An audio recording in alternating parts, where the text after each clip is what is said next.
That's right, yes. I mean, so not in the usual sense. it's correct. I mean, as I mentioned in the previous lecture, my understanding of this, the way I can algebraic geometry understand this is via a composite kind of Fourier transform. Yeah, I understand the. So in that one, Yeah. The underlying geometry does not change. Right. I mean, So or even any two space you can consider sheaf on the product or an Exactly. object in the derived category and use Exactly. it. I mean, you map the derived category somewhere else. Yeah. So these Fourier transforms, they induce kind of automorphism to the derived category of this thing, where there's automorphism, but when you can ask what does the Fourier transform does to that particular sheaf. And my example before, I had sheaves which were one-dimensional, supported in the fibers of a K3 fibration.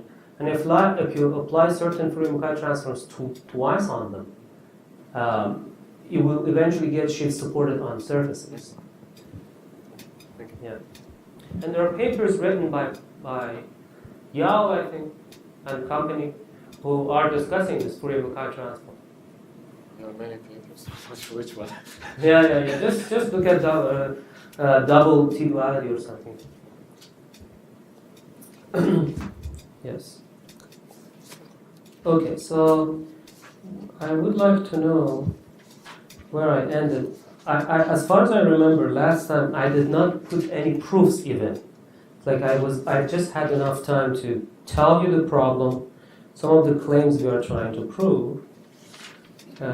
You state the theorem of proposition 3. Proposition 3, perfect, thank you. You stated. Yes, okay then. Yes, so, very good. So the proposition 3, let me put it again here, and we start from there. So proposition 3 was saying that, suppose we have fixed this vertical curve class with respect to our map pi, and we want it to be irreducible. And then there was an argument about the obstruction sheaf induced by our obstruction theory, and we wanted to say that that is the R0 pi lower star of R ham pi of p. Well, what is R pi p lower star of R ham?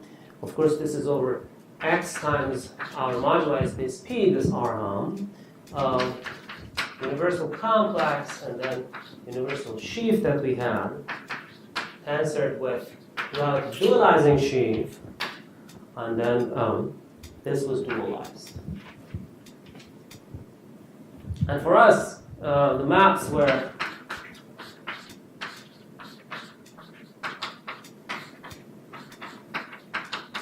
these two maps. This was a statement about what does the obstruction sheaf of our threefold obstruction theory look like. Okay? And the proof of this thing, as I discussed at the end of the lecture, the proof, which I will just repeat. And here, essentially, we prove that this map, the map H1 of E dot dual to relative x3 f I dot is an isomorphism.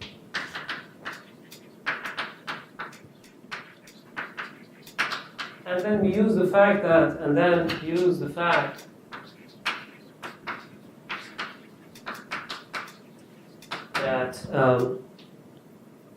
this x3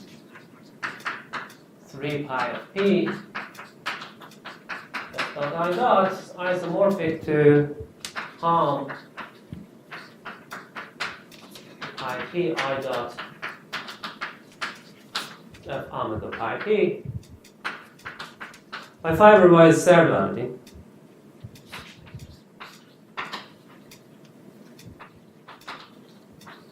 Or servality along the fibers. I mean, it's not fiberwise. Seriality is a bad word. Seriality along the fibers. So this was this proof. And the reason that we essentially prove that this is an isomorphism because we look at some certain exact sequences, we look at the description of our E dot, and we see that H1 of E dot gets mapped to H1 of some other complex, which is written this way. And yeah. So basically, if I want to add a remark, because, let me see, so just give me a second. So this E dot, just so that we are not losing track, this E dot was given by R pi p lower star of R hum x times p I dot I dot, something like that, trace free part of it, and it was mapped to truncated cotangent complex of our moduli space. So this was I dot I dot. E dot is always for us I dot type of abstraction theory, and the way you can relate the abstraction sheaf of this one to some object like that is to essentially it involves relating R hum I dot to some R hum complex which has f and I dot in it, and then taking long exact sequence of cohomology and making a discussion there. And what is that exact triangle that gives you that? Essentially, our universal complex I dot looks like basically gets mapped to or satisfies an exact triangle like that. And then this is the exact triangle. This is the complex which fiberwise over every point of the moduli space is isomorphic to, or quasi-isomorphic to, a two-term complex of sheaves O of x and then some sheaf supported on the fibers. And so, derived categorically, this complex just gets mapped to this guy, like that. And there's an exact triangle like that. And so if you want to see what's the relation between this and things like this, it's just applying some R hum to this exact triangle. So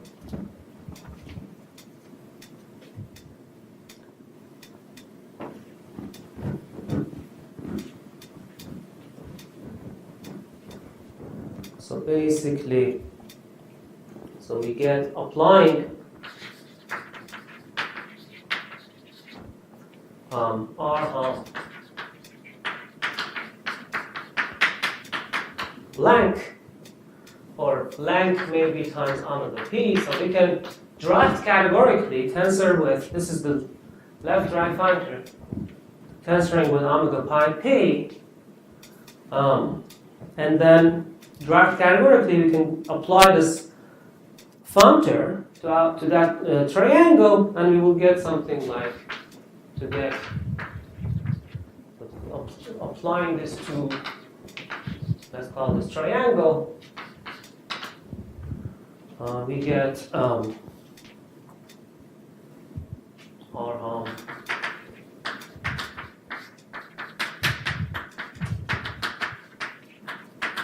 omega pi p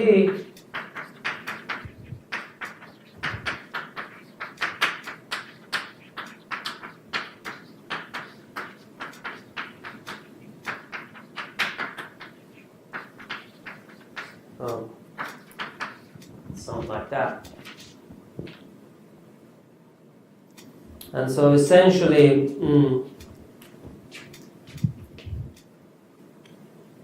and then the proof goes as, I mean, let's remember that there is this trace free part in here, and that's important. I mean, if I just apply that R hum, I don't get the trace free, so I need to somehow subtract off that factor of O from that. So we could then consider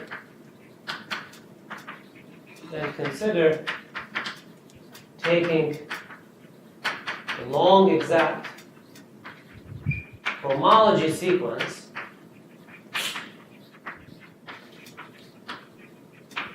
of a commutative diagram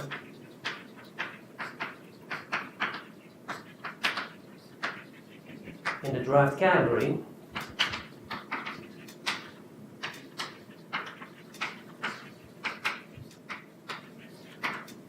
in the derived category. And what does that commutative diagram looks like?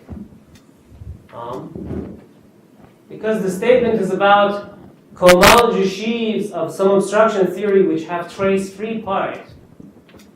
In here, in this level, I need to take out those factors of O in here. And so the diagram that actually gives you a relation, I mean, as you can see right now in here, I do have some mapping between the cohomology of this and the cohomology of this guy. I definitely do. However, this is not what I want. I want to take a factor of O out of this one. Because then, when I take the factor O out, that's the obstruction theory E dot that I'm interested in. So the real diagram that you're considering is something like basically this. So I can write down this thing again. So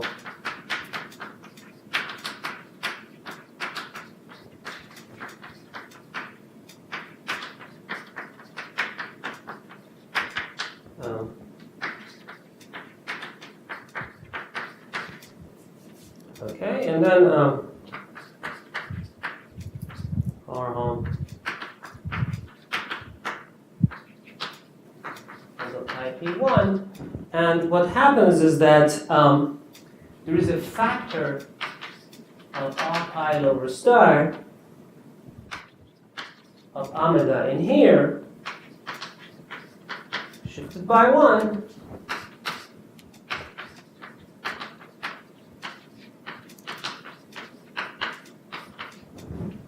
And I can take a cone in this direction, and which gives me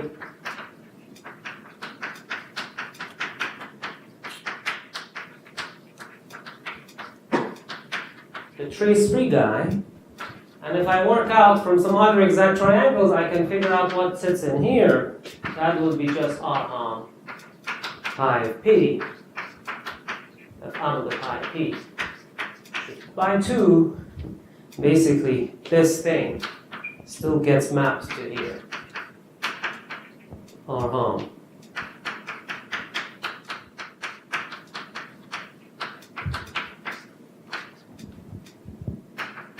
The real reason is that I'm taking the cone of the second row with respect to the first row.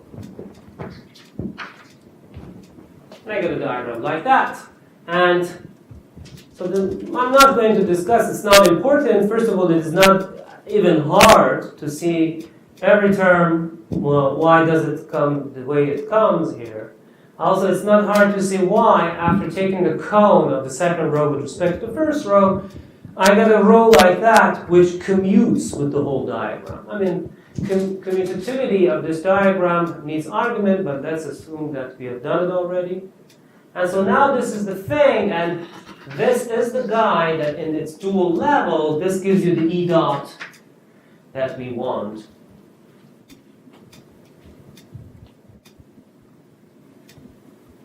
E dot dual.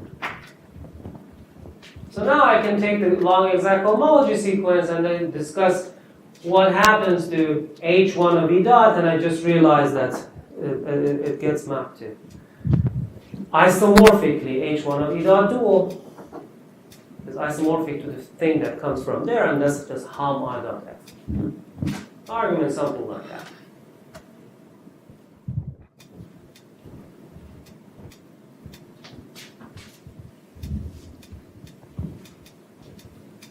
And then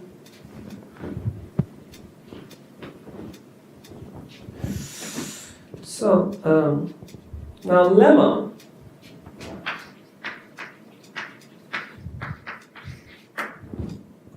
there's this lemma that we can prove, which is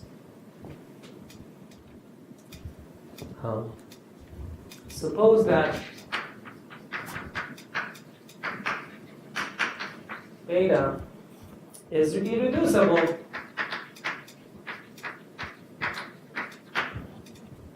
then for any OX to F, which is a point in this moduli space, But on our moduli space, so it looked like sheaves with sections. There exists a unique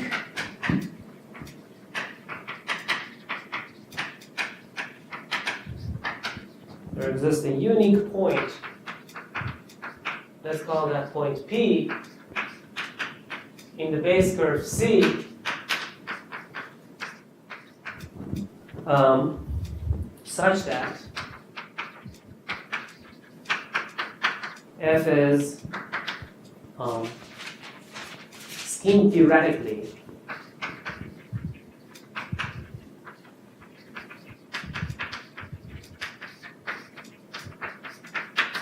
supported on I inverse of P. And there's a unique point for that. So this is basically a statement that an analog of this is a statement we actually have in case of sheaves supported on the whole fiber.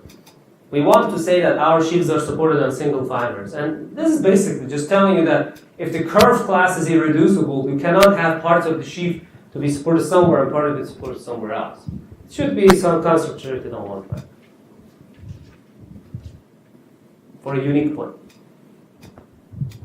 For reducible curve classes, that's not the case, of course. You can have a sheaf which has a piece there. I mean, the reason that your sheaf can be supported in different places is, of course, because, I mean, this is a sheaf as an OX module. That's why. And you're looking at one-dimensional subschemes of the X, and these could be a curve in here and a curve there, and your sheaf is supported on both. And it's still, it is a module with respect to the ambient threefold. Coordinate ring of ambient threefold. But when the curve class is irreducible, it's almost intuitive to see that this is the case, but then there is a proof. Since beta is irreducible, the sheaf F is set theoretically, this is the intuitive part, set theoretically supported on pi inverse of P anyway, because the curve class is irreducible, that's intuition. And, however, set theoretical support doesn't mean a scheme theoretic. So, for some P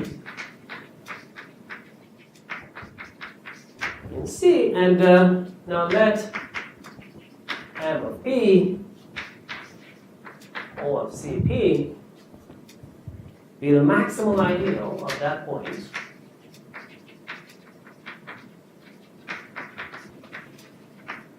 Ideal of P.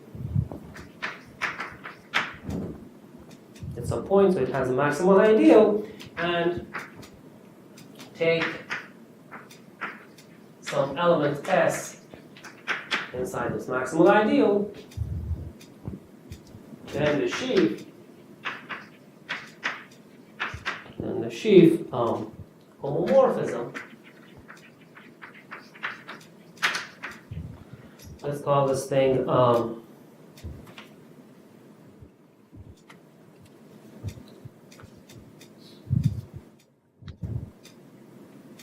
S sigma of S, like that, which is given by multiplication by this maximal ideal, must be a zero map.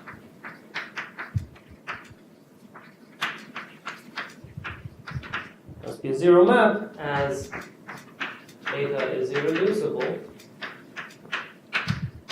Beta is irreducible and F is pure.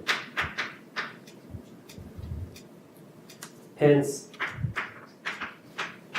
I will explain, how this is similar to something we did before. Hence, F is an O pi inverse of P module.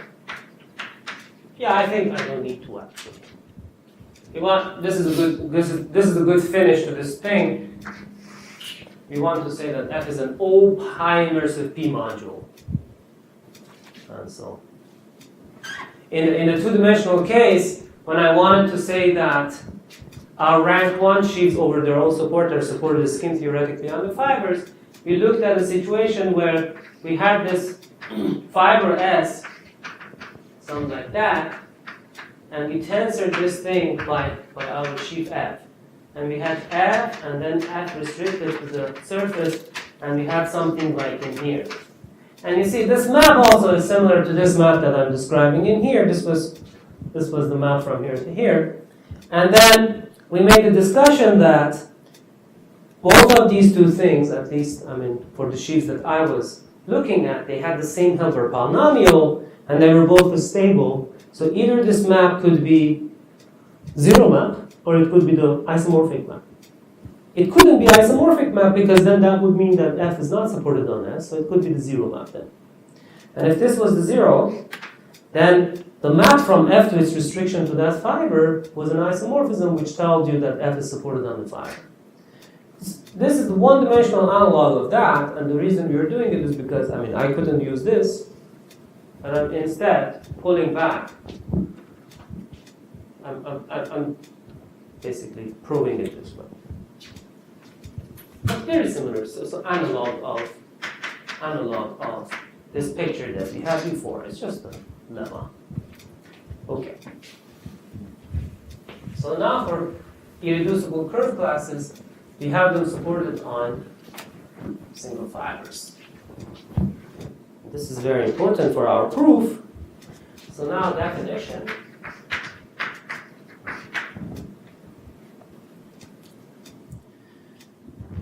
Similar to last time,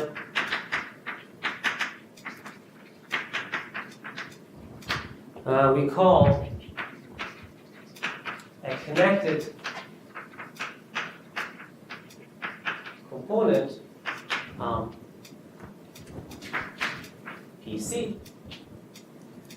of P, which was by definition our moduli space of stable pairs, a type 1 component,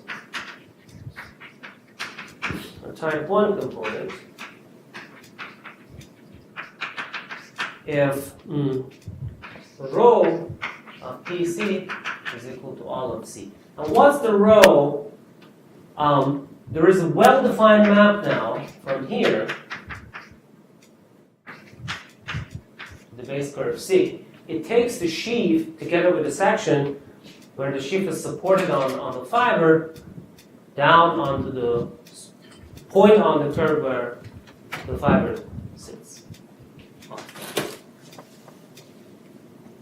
Now this is a well-defined map, obviously, because our sheaves are also supported on single fibers. And so if our connected component is somehow, I mean, we can get connected components different ways. Then again, we have this notation like before, like in the case of sheaves with 2 dimensions. Otherwise, we call C type 2. Type 2 component.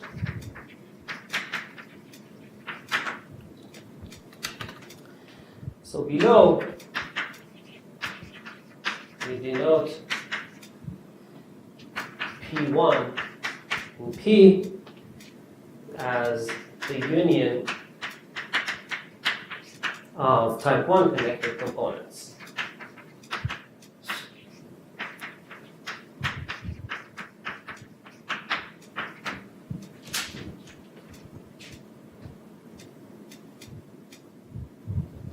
And P2 as the union of type 2 connected components. Connected components. Is it obvious that you always have type 1 components, connected components? Yes, that's right. You always have. Yes. Is it obvious that you always have? I mean, how can it not be there? For example, let's say we are in a situation that we have a curve class which cannot deform as a 1-1 class. inside the fibration. If it is just an isolated curve class, for that particular curve class, our moduli space will be just isolated. But we always, for the K3 fibration that I'm discussing, we always have a situation where there are curve classes. They always exist curve classes which could be supported on a fiber and then infinitesimally deform and still be a 1-1 class, and the moduli space doesn't see that. So this gives you a connected component inside the moduli space, whose image on the base is just a hook. But then if things are this good, then is there a type 1 component as a moduli space? Is a flat family over C?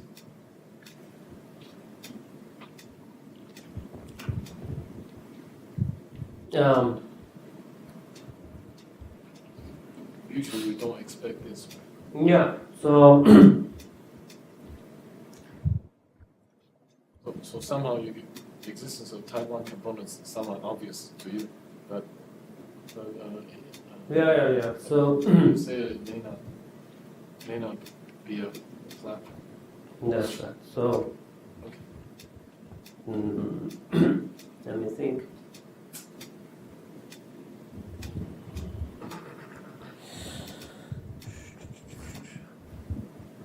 I might not be, yeah. Might not be. In particular, what I will call P1 and P2, they are obviously not. I mean, they have several components and they might be not even equidimensional. Because these are unions, so. But whether or not this connected type 1 component is flat, might not be. Okay, I'm confused. Maybe it is, I don't know.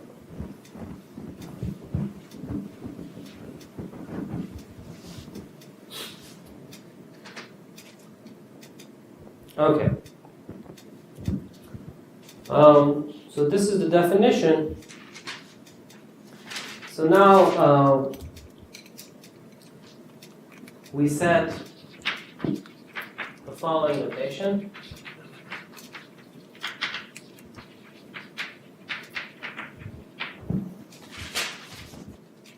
We have x times p, which via the map pi times rho gets mapped to c times c, the base curve. And inside here we have the diagonal embedding of the base curve c. And then over here, the fiber product, I will call it by S tilde, and it gets embedded. So this is just the fiber product of x and p over c, basically. And I of S tilde is a map from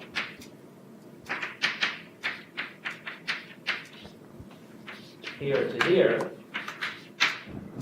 This we had before. So in the level of the fiber of this thing over every point of the moduli space, we have a surface, the K3 fiber being embedded inside X.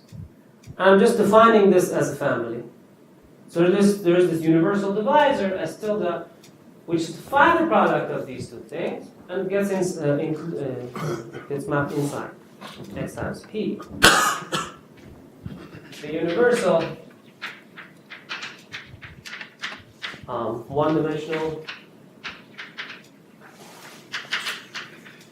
one-dimensional sheet, which we call F, is written as, because now for irreducible curve classes we know that the sheaves are supported on single fibers of fibration, so these are really the push forward of things supported on the fibers.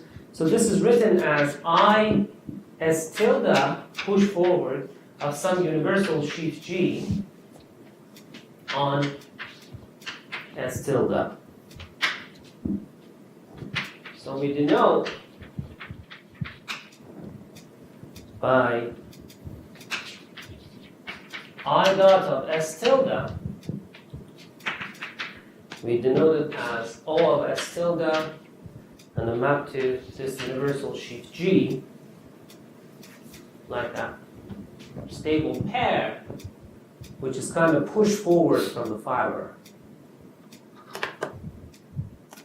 Now, in the case of isolated components of the moduli space, isolated type 2 components, our universal complex literally is quasi-isomorphic to this complex. But in case of connected components, it's not. So our moduli space sees the deformations of this complex together with the thickenings of this sheaf outside. And exactly the same thing that we saw for sheaves supported on the two-dimensional support on the fibers. This is exactly the same picture as what we had before. So isolated and type 1 connected components.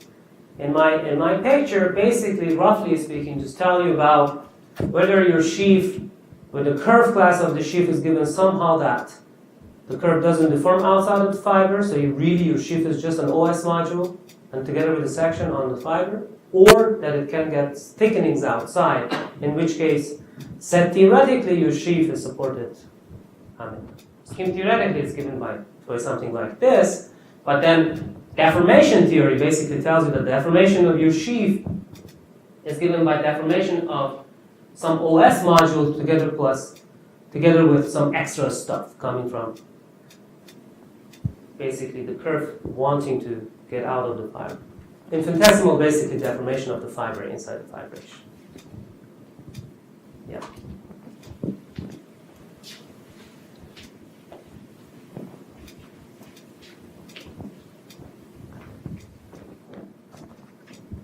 Okay, and also,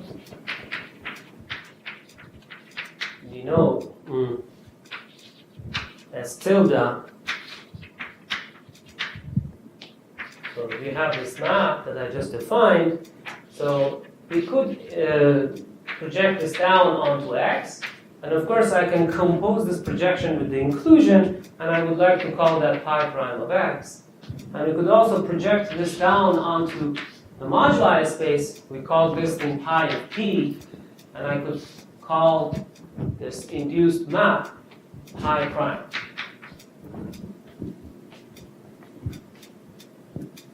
Okay. Now we have a theorem.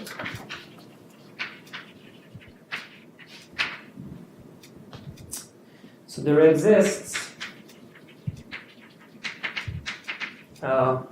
rho relative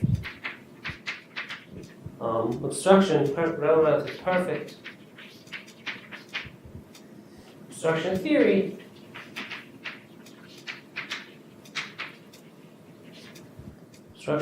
over P1, which is the union of connected components, type 1 connected components, which is, again, these type 1 connected components tell you that their surface could have infinitesimal deformations, and kind of your sheaf stays, your curve class stays the way we want, and so your sheaf is realized as some torsion sheaf inside the ambient threefold. So before even writing it, you know that this is some sort of threefold obstruction theory. And for isolated type 2 components, we are looking at the moduli space of the stable curves on a single fiber. So for this one, we have this type of obstruction theory. Let's call it something.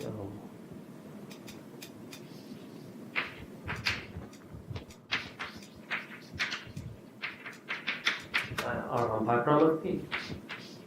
Universal sheaf I dot of S.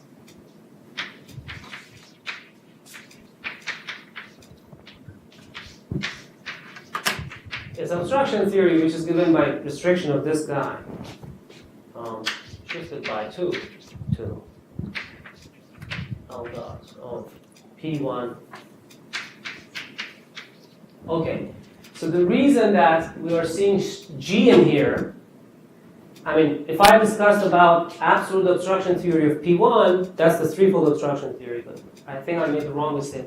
We are doing the relative obstruction theory, so that's why you see now G's. This is fiberwise obstruction theory. Okay? The absolute obstruction theory of P1 has F's in them. Relative ones have G in them. And the connection between F and G is the contributions coming from movement of the fiber inside the tree. Exactly like last time. The pictures are all the same, logic is all the same, except that we are here just using obstruction theory of complexes given by O2F. So, okay. Part 2 of this theorem, there exists a perfect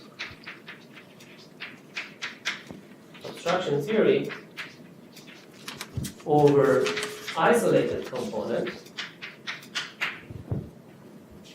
I'm sorry, did you define this blackboard, this blackboard G non? Oh, good, very good, thank you. So you have it.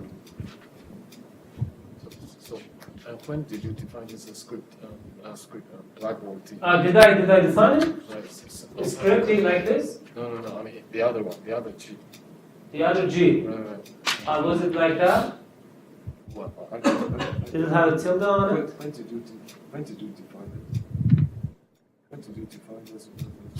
It's the same G as I defined last time. How did I define it? Same G as Maybe let me look at it. If it had the tilde, then it should. This one also should have the tilde. But did I even define it last time? Wait, so these are curious. I don't think I did, but where did I? know there's some 2 or 3 something ago we talked about this. No, but that was different. Yeah, those are torsion two-dimensional sheets. So what is your blackboard G here? Well, okay, so I didn't define it. Good. So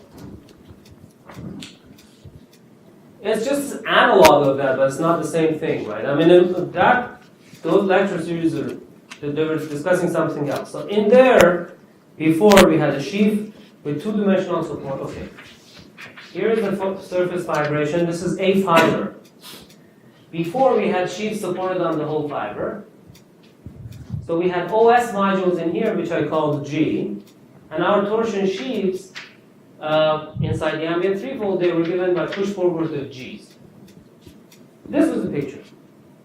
Now we have, again, K3 fibration. We have curves inside the fibers. Our sheaves are supported only on the curves. They have one-dimensional scheme theoretic support on the fiber. So this particular torsion sheaf, you see, before the G that I had in here was torsion-free sheaf on its own support. Now it's different. G in here is still a torsion sheaf, supported on a curve inside that fiber. So again, I call this thing G, and F is still a torsion, but this time one-dimensional. So it's a codimension 2 sheaf, given by that. So this is codimension 1 sheaf. This is codimension 2 sheaf. So the two pictures are similar, but really, I mean, we are discussing different theories. That's why you can see all of this difference in the obstruction theory. It's a different theory. Okay? And so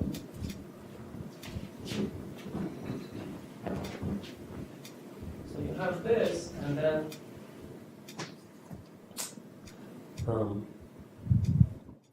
now so these are the two definitions, and there exists a perfect obstruction theory on type 2. Okay, so I didn't finish this thing. Over P2 given by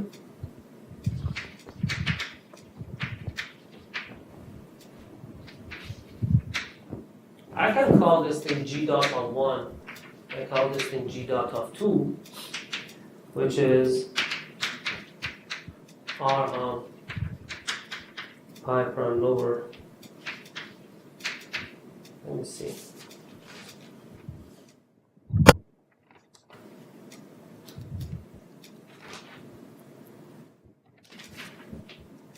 Okay, G dot.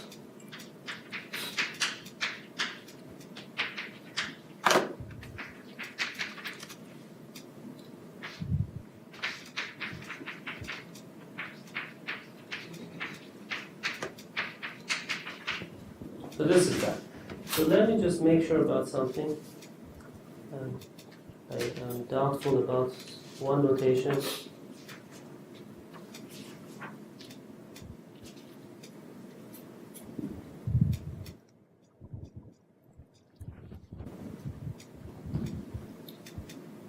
It's okay.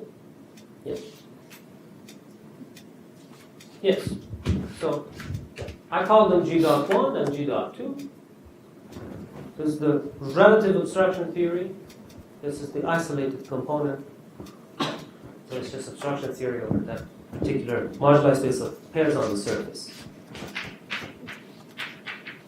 So now we do an analysis of type 1 component. So type 1 component. So we need these notations for later in my lecture. So now we assume that pi from x on to c is a smooth K3 fibration, and beta is irreducible.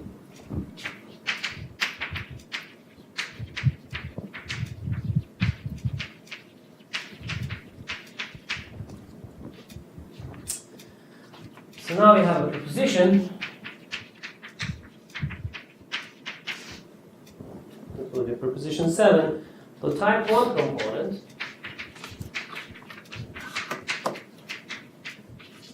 type 1 component P1 is non-singular of dimension n plus 2g,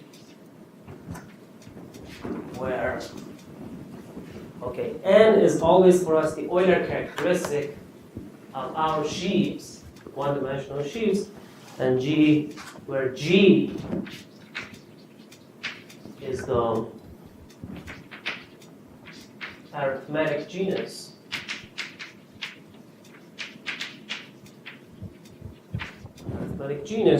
of the support of a stable pair.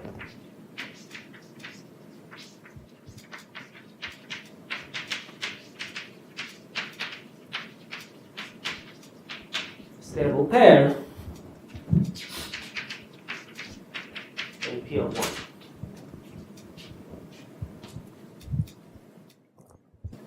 Moreover,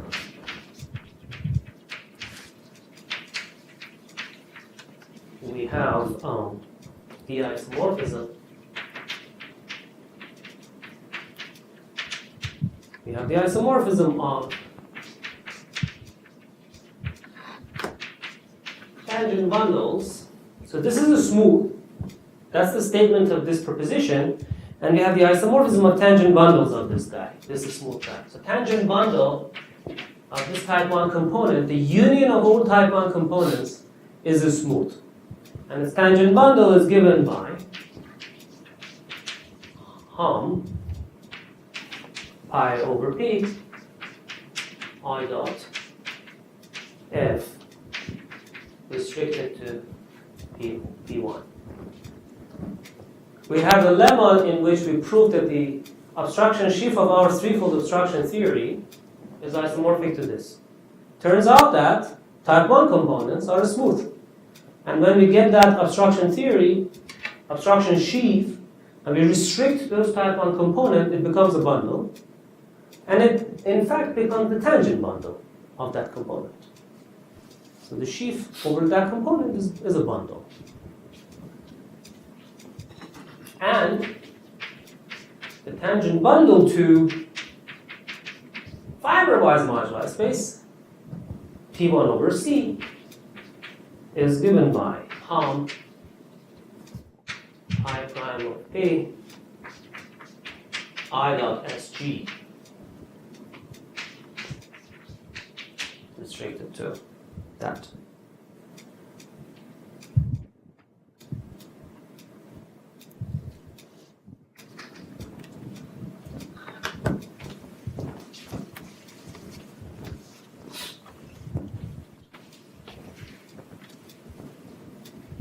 By the way, I should mention something, that my lectures are based on the last version, the published version of our paper. with Golampur and Yogino-Butoda. So there's an archive version of this thing in which if you look at the archive paper, there's certain difference in notation, probably. I tried to put the last version, but the best place to look at, most updated place is this IMRM paper that we published. So it's over there. And proof of this theorem, proof is due to actually Pandharipande-Thomas paper in 2010, proposition C2 and lemma C7. And let me make sure which, because they have written several different papers on this topic. Okay, I don't. It's their paper on the stable pairs and BPS, I think. What is the publication time of your paper? Our paper. Yeah. Our paper is stable pairs on nodal K3 fibrations. It's kind of more compact, of course, than the lecture series I'm giving here. As you can see, I mean, only the smooth fibration part takes 2 lectures, and then the nodal part probably takes another 2. The paper is kind of compact, but maybe it's better well written. I don't know, depending on your taste. I'm trying to expand the paper in the lecture series, basically.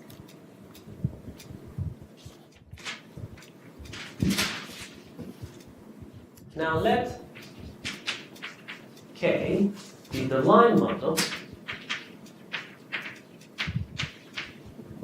on C given by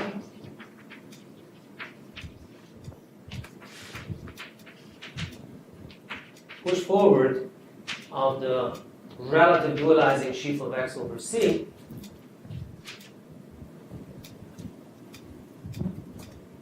proposition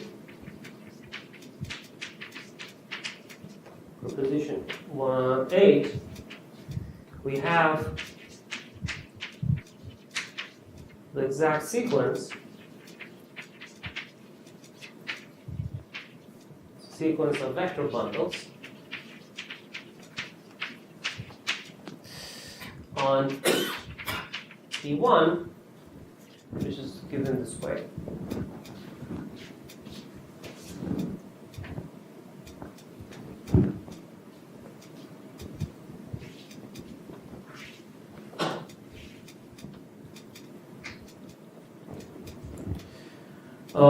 Zero,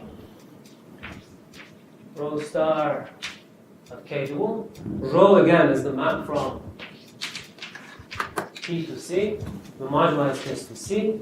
Rho star of K dual. Pi P I dot F tensor omega pi P dual restricted to P1.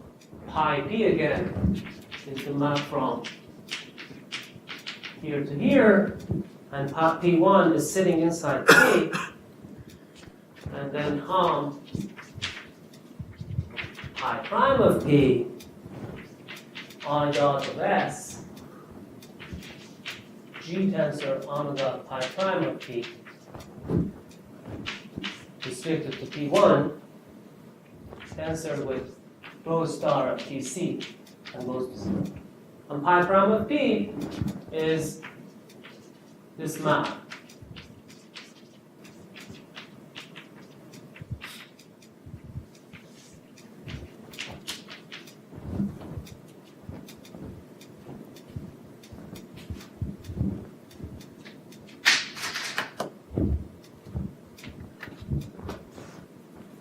T starts here, and then this goes to 0.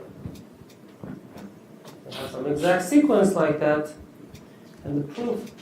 So remember that I told you the type 1 components, they have sheaves which are given by push forward of sheaves supported on the fibers, and now the deformation theory of this thing is an OX module but not an OS module, basically has to do with how does the sheaf deform inside the fiber together with contributions coming from deformations of the fiber.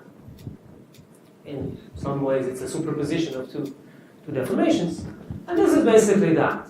Before, also, we had an analog of this thing for comparison between f and g, right? Which actually gave us a way of reducing integration against the threefold virtual theory, virtual cycle, to some integral over the twofolds, fibers, together with extra contributions. This is that, similar to that, except here our sheaves are all supported on curves, not the surfaces. So proof of this thing, since, and you will find that the proof is also the same. Since f is as still the lower star of G, we have the exact triangle. We have the exact triangle the following way. You can see that this is true. So L I left drive pullback of the complex I dot gives you the complex I dot of S tilde, and then just a sheaf of G minus S tilde.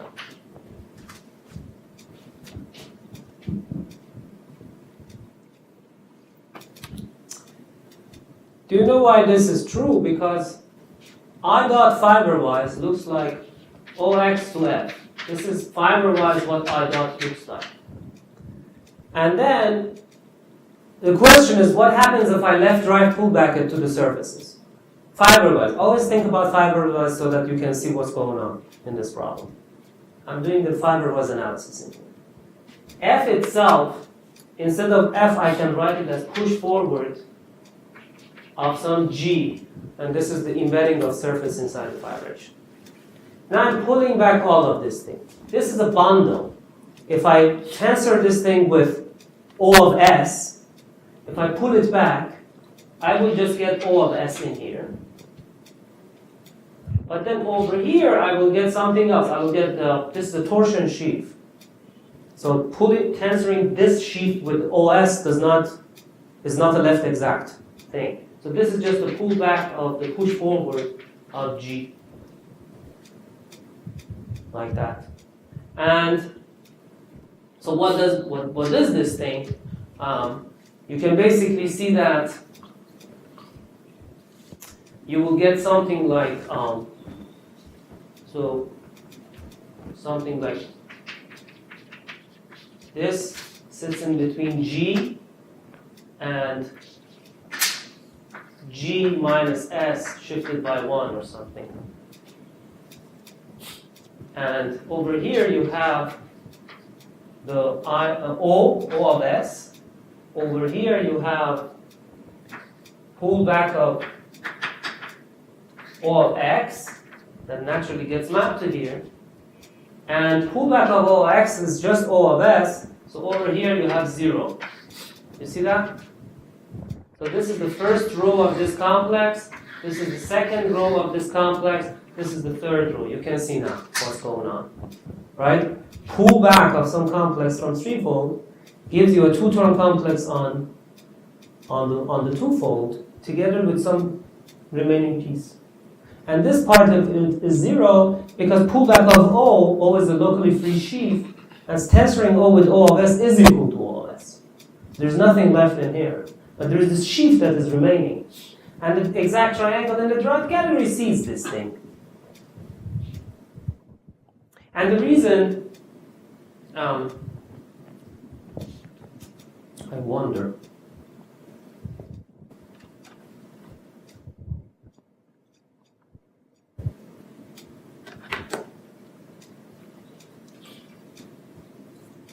minus 1. Yeah.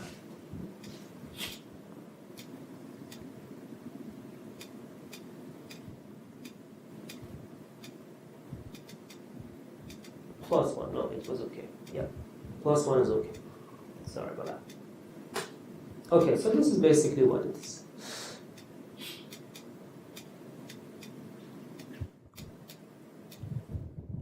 Yeah.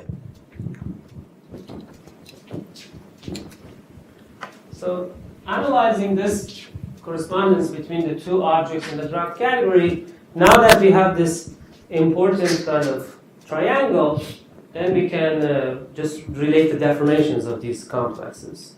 So by taking the cohomologies now apply R home, R pi prime P over star of R home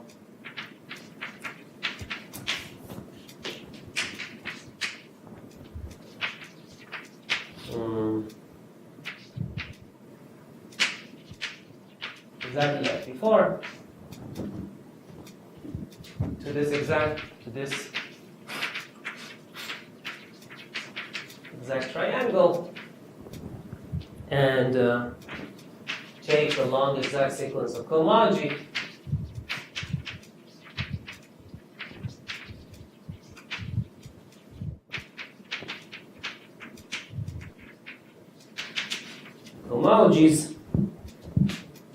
and obtain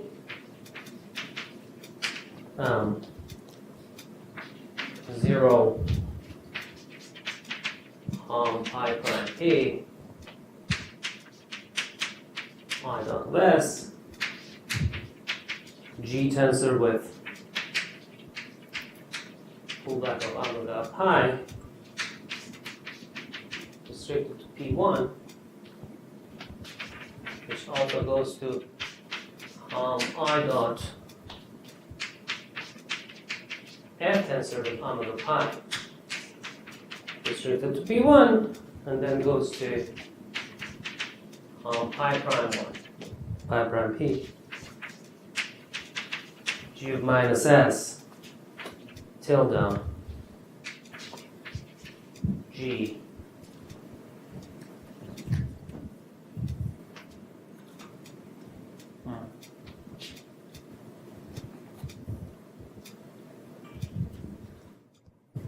this should be like that. G tensor with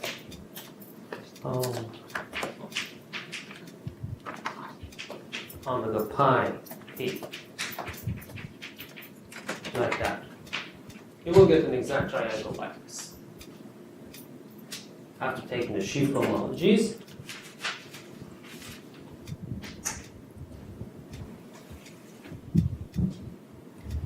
And so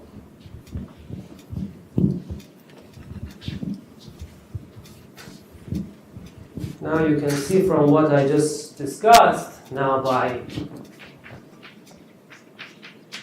our proposition 8 that I discussed, all sheaves in this in all sheaves and above exact sequence, by this smoothness property, the proposition that we had about the smoothness of Ham I dot F, we had something that the relative tangent bundle is the relative obstruction theory obstruction sheaf would become a bundle, and also the absolute one for the moduli. So this is a bundle, and this is a bundle, and this is a bundle. Everything in here is a bundle. So by that proposition, which was proved by Pandharipande and Thomas, all sheaves in above exact sequence are vector bundles. Vector bundles. So by fiberwise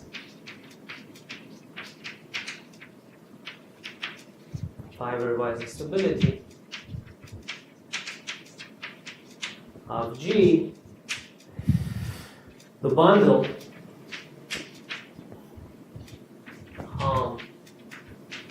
pi prime of P, G minus S, and then G tensor I pullback of omega pi P restricted to P1 is a line bundle. Line bundle on P1.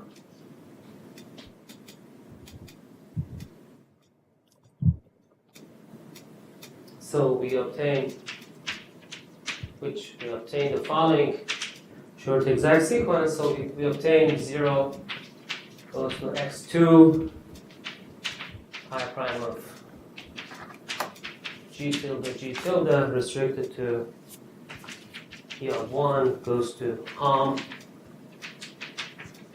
pi prime I dot f. Also restricted to p of 1 goes to hom pi prime p I dot s g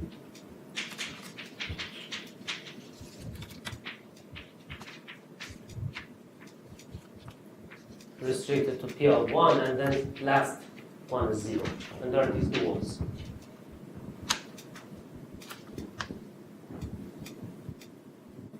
Okay, so what is this? What am I trying to say? You look at this situation in here, and the argument of Pandharipande and Thomas tells you that these are vector bundles. And after dualizing this sequence of vector bundles, this is hom GG. G is a stable sheaf supported on a curve inside the fiber. So it's a simple object in its own algebra. And hom GG is C. So this thing is a line bundle. If I dualize, then it starts from here, but this is a two-dimensional sheaf. Serre duality tells you hom is the same as x2. So as x2 goes to dual of that, goes to dual of this. But why am I doing all of these things? Because this is the obstruction sheaf as we defined and we proved of our threefold theory. And this is the obstruction sheaf of some sort of a stable pairs theory on the fiber. This is the secret that relates the virtual class of sheaves inside threefold supported on curves on the fiber to virtual class of sheaves just literally supported on the fibers, plus extra contributions which come from here. So that's the rough picture as we had before. But this time, everything, every f and g that we see in here is supported on a curve inside the fiber.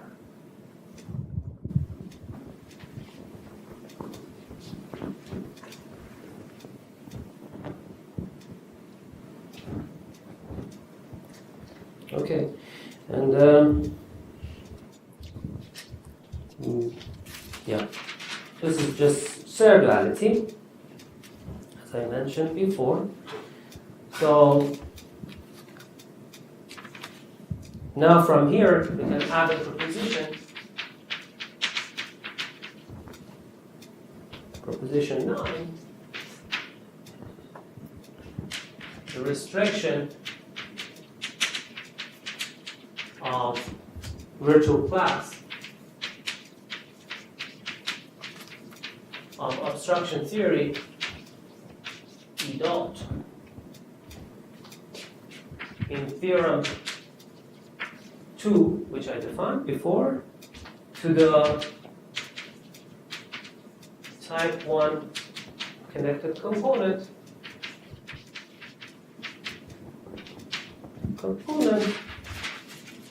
is given by. Okay, now that we know this is the obstruction theory of threefold stable pairs in moduli space, threefold moduli space, restricted to connected component, and this is the obstruction theory of a stable pair moduli space on surfaces. The two obstruction theories are related by a line bundle. So the virtual class of this, using intersection theory, the virtual class of this is related to the induced virtual class of the twofold theory, together with some Chern class of the bundle that is governed by this guy. And so you will now see exact same statement. So connected component of this threefold moduli space has an obstruction theory dot and virtual cycle, which is given by fundamental cycle of pi intersected with some first Chern class of pullback of this line bundle from the curve times top turn class of relative sheaf of differentials or tangent bundle of P1.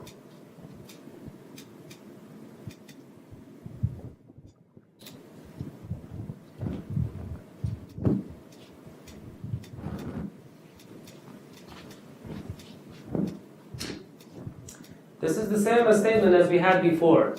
So this guy, this in here, this guy in here, this guy comes from here.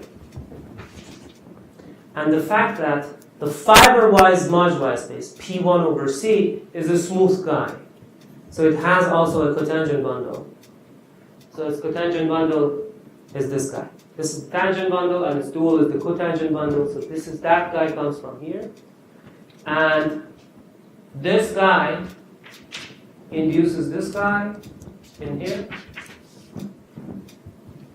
And basically, these eventually give you, these contributions after Serre duality, give you this piece in here. So if the piece in here comes from here.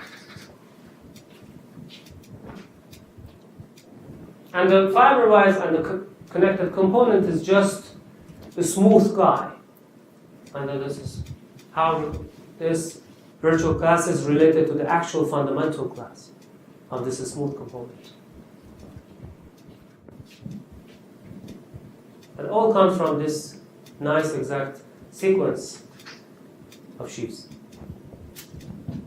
Okay, so I would like to finish my lecture today by also similarly just writing down the similar statement for isolated components.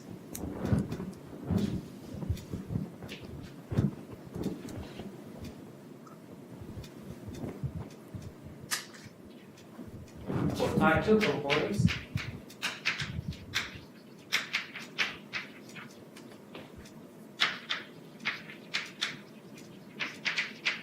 Type 2 components, we have the following. So we have a corollary, which I will not prove, but it's because it follows the same argument. So the restriction of obstruction theory to the type 2 component also induces a virtual cycle, which is given by fundamental cycle of the type 2 component of this moduli space capped with top turn class of its cotangent bundle. Because that one also turns out to be smooth. For irreducible curve classes, at least it is.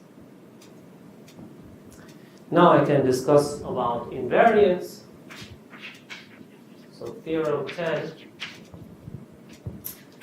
pt of x theta is given by n equal to 0 infinity, n equal to 1 minus a, not n, h, n equal to 1 minus h to infinity of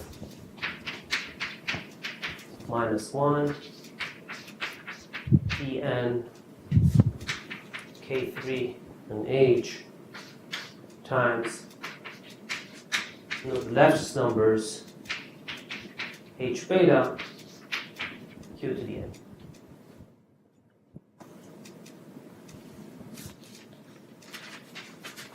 And why is this a statement true? I will not write it because we have seen this kind of a statement before. We have this moduli space of stable pairs where sheaves are supported on curves on the fiber. The moduli space has two types of components. Either the curves, the curve class of these sheaves, deforms as a 1-1 class inside the fibration, in which case it induces a connected component like this, with this kind of virtual theory, or the curve is an isolated 1-1 class on that fiber, in which case induces an isolated component of the stable pair moduli space with this kind of virtual theory.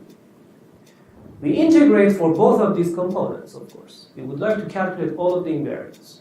The ones which have this kind of virtual theory has pieces in them which we need to integrate. And this guy in here is exactly fiberwise equal to the normal to the Noether-Lefschetz divisor inside the moduli space of hydrostructures. We saw this thing in the previous lectures. We had some moduli space of hydrostructures for the whole fibration. After fixing the curve class, we had a divisor in there. We had the image of the base curve of the fibration inside here, and sometimes it was falling inside there. It has isolated intersections some places, and some connected components in some other places.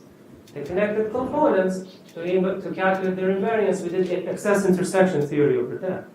And the normal bundle to that divisor on there, fiberwise, exactly had the fibers of this one. So for those connected components, in the level of the moduli space, this contribution eventually gives us Noether-Lefschetz numbers. Together with fiberwise integration of the cotangent bundle of the fiberwise moduli space against the smooth moduli space, fiberwise moduli space. So this guy gives me Euler characteristics, always. And for isolated components, Noether-Lefschetz number is just equal to 1. And for connected component, it is some non-trivial number. And we calculate all of them. We put them all together. And we obtain a generating series like this. So next time, I would like to tell you that, okay, so I would like to just to summarize. So far, for irreducible curve classes, we saw how much similar this theory is to the theory of sheaves with two-dimensional support on the fibration. As soon as the curve classes becomes reducible, the theory becomes much, much more interesting. So there you cannot just run an analysis like this. You need to use either perverse sheaf theory, or you need to use some sort of K theory to calculate invariance. We don't have nice deformation obstruction theories like this. Our bundles in here will not become bundles for reducible curve classes. So next time I will talk about those things. I will talk also about perverse objects in the derived category and things like that, how we use those things to calculate. That's it.